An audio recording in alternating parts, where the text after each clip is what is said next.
ውስጥ ያየን ነው አይደል? አሁን ስለ ምርጫ ነው አይደል የምናወራው? ጩልሌ ማሚ ምናምን የሚባል ምን አይነት በቃ እኔ አንዳንድ ጊዜ ግራ ነው ይገባኝ።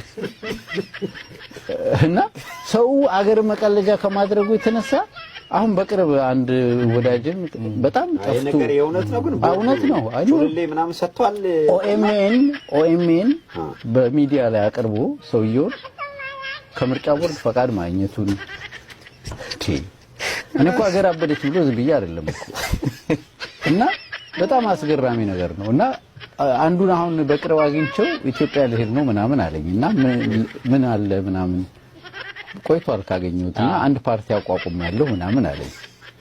ምን ፓርቲ የማቋቋም እኔ ሲሪየስ ነው አበስኩ ገበርኩ የሚባል ፓርቲ አቋቁሜ ነው ምናምን አለኝ። ከዛ ደግሞ ምንድነው አበስ ምንድነው የፖለቲካ ፕሮግራም አለው ምናምን ስለው አዎ አለው በጣም እንደ ቤተ ዲሞክራሲ እኛም አለን አለኝ። ምንድነው የፖለቲካ ፕሮግራማችሁ አለው? አንተ ትብስ አንቺ ትብሽ ይባላል። ሰው እስከዚህ ድረስ በአገር መቀለድ እና መጀመሪያ